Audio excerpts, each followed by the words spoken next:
Hello and welcome back to Seaside Garage. Remember this, the NSU quickly? I did an engine rebuild on this quite a while ago.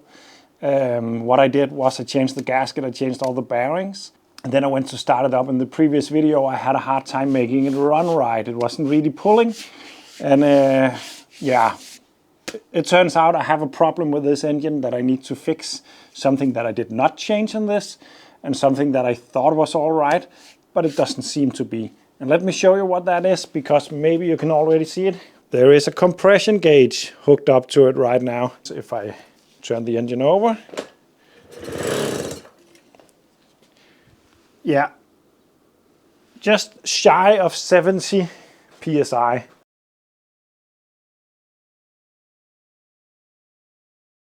But I'm lucky. I have found another barrel also used, but this one also looks all right. So I hope it is. And you can see there are new piston rings in there. So I'm going to swap the old one for this and hopefully get a better compression. So this makes sense. It's runnable. It can start and run, but it just doesn't have any power with this amount of compression. So yeah, we have to do something about that. Let's remove the old one.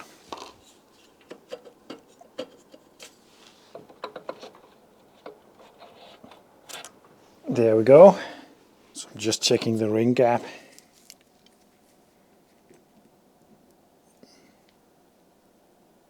Yeah, if anything, it's too big. It's not too small at least, so I think it will do.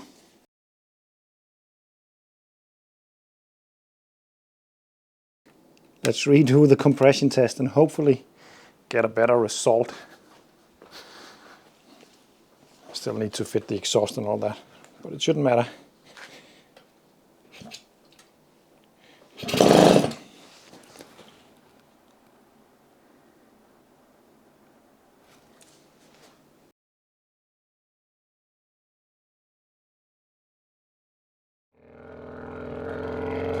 It is not getting enough fuel. I've tried with all different kinds of sizes for the jet, and even tried with a adjustable one. And take a look at this. It runs way better when I just flood the chamber.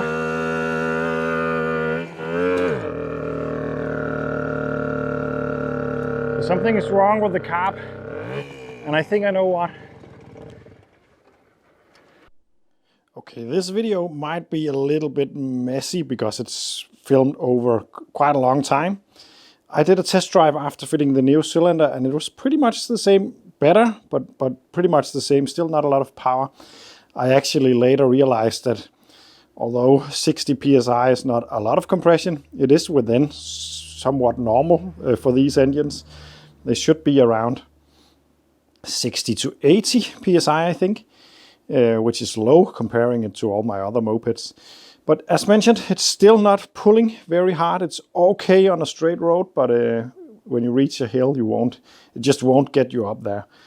What I have noticed now, and what I'm going to show you, is a possible problem. It is a problem, but maybe even the problem. Let me show you what I found. This is my smoke machine. Let's turn it on, like that. Smoke. This is going to be quite handheld. This one should throw out some smoke in a minute. It started already. I'm going to put that in here like that. Then I'm going to cover this part. And then take a look at the joint between the cylinder and the actual engine. Smoke is coming out of the exhaust port. I haven't. If I had a hand free, I could close that one up. But we have smoke coming out of this area also. It's a little bit difficult to show. Can you see that? It's actually quite a lot. And I think it's a pretty common issue on these actually. But it's not completely straight. There is sort of like making a curve right here. It's difficult to show, but it's not completely straight. What I'm going to do is to just take a sander with some very fine sandpaper and try to straighten it out.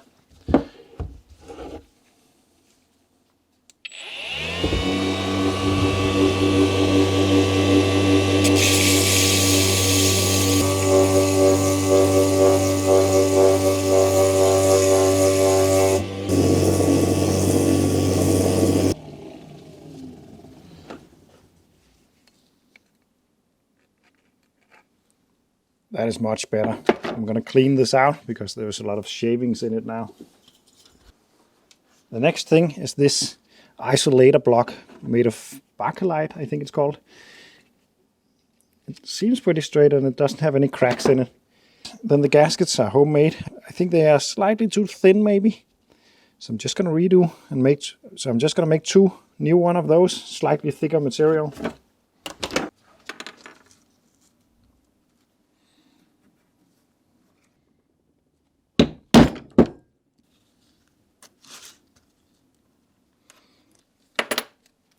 Then I'm gonna install it all on the moped and redo the test. So let's redo the test.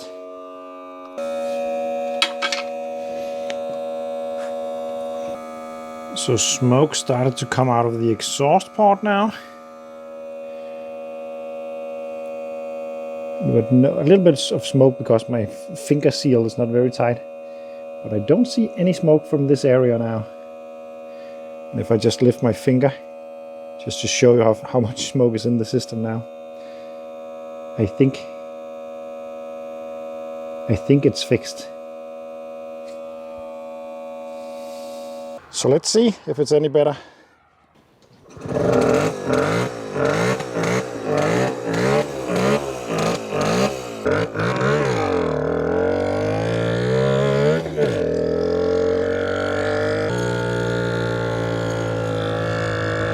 So this is a long uphill road, and already now it's struggling a bit in second gear, but it's way better than before.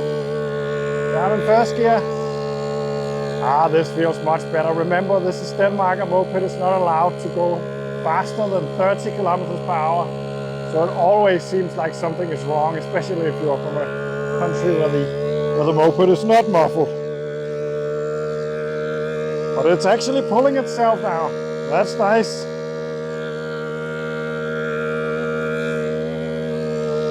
Woo! It's still a little bit too cold for moped driving, but I can see the dreams in the distance now. Yeah, this is running decent. It could be better, but it's decent.